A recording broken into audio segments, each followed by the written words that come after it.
Tanner, can you describe that home run robbery in left field? What was going through your mind during that play? Nothing too crazy, but I just got to give props to Colby Shade. Let me know, counting down the steps to the wall, let me know when to jump.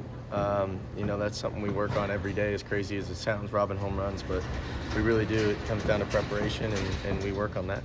Can you describe that process of where, like, how you're listening to Shade and what he's telling you as you're approaching the wall? Yeah, that's really the only thing that you can hear is your center fielder talking to you. And so, when he's counting down the steps till you get to the wall and he's letting you know to jump, it just makes everything, flow in rhythm, I guess. How much of a trust factor is there? And I know you said you guys work on it every day, but it's got to be, I guess, kind of a hard thing. Right. It definitely is a trust factor thing, because if he's one or two steps off, it's, lights out. But no, it's, since it's something we work on every day, I guess that trust just gets built naturally.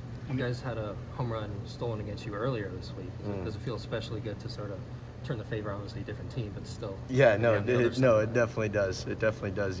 Those are momentum killers and backbreakers, especially on defense. And when you can do that on defense, it just leads to good offense. I'll give you the stereotypical question: would you rather hit one or rob one?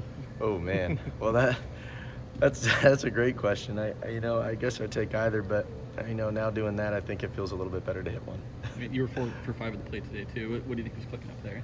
I just keeping it simple. Just trying to set the table and keep the bat moving, and with such great hitters behind me, it's all I got to do is get on base, and I'll end up touching home. So. What do you guys see off their starter in particular that you kind of caught up on early? We were just looking for pitches up in the zone. He had a really good changeup, and so the way to counter that is to stay above the ball and get your pitches up in the zone. And 1 through 9, I think we did a really good job with that. Was it a priority to get off to a quick start after the last couple of days, the first 5 innings or so? It took a while to get into the game. Yeah, it was. That was a point of emphasis going into today. Can we get the lead first? And we didn't, but as quick as we answered and as quick as we jumped on them offensively, I think it really led to today's win.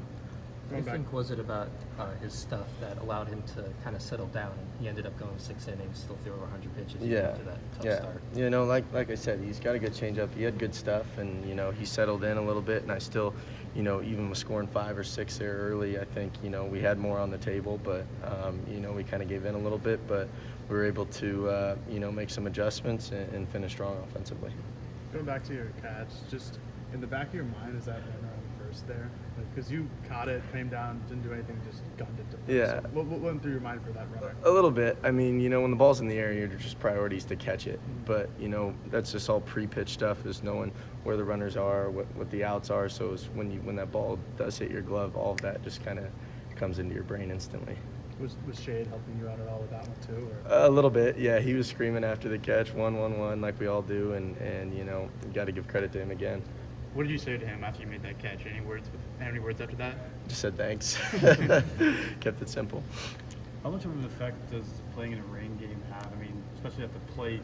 I mean, for you, from our perspective, you're 4 for 5, so probably not that much of an effect. But psychologically, how much does the rain play in? I think it's huge. I mean, this is what we practice in, all fall and, most of the winter. And so, really, if you want the answer to that, you just look at the dugouts. One team's got hood-ons, one team's all bundled up, one team looks uncomfortable, but the other, it's hair off, let the hair loose and embrace it.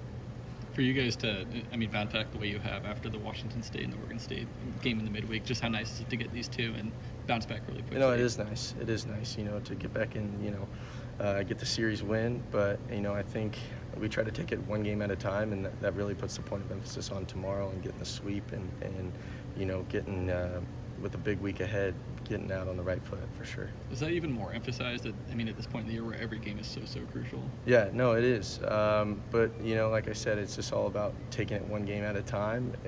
But at the same time, we all realize, how close this Pac-12 race is and how it's up there for grabs. But, to optimize our full potential, it's really just taking it one game at a time and trying to rack up as many wins as we can. Do you guys pay attention to the standings in the dugout? A little bit, maybe not so much in the dugout, but, it's hard for not us. We all go home, we all see it online, we all see who did what, and, at the end of the day, that's our goal. So we look at it, we want to win a Pac-12 championship. So, every day we're, one step closer. So. when you see Oregon State lose with Jerpy on the mound yesterday, does that put some wind in your sails, or is that something that you kind of think about after A little the bit. weekend's over? It just puts that feeling, that mindset that it really is up. It's up in the air. It's which team wants to take it, which team wants to go, and so, after seeing that, I think maybe that helped us a little bit today. With just all right, we're one step closer, and keep it rolling. Is there anything you picked up from the Oregon State games that you're guys going to take into this next series with them? Definitely. They're pitching, they're hitting. Obviously you learn from each game, each at bat, each inning. But I think mainly it's just simplifying everything. Understanding that they're a good team, they're going to do things right, they're going to hit well, they're going to pitch, and so it's just staying true to our identity and bringing our best game to their best game and see who comes out on top. Awesome. Thank you guys. I appreciate it.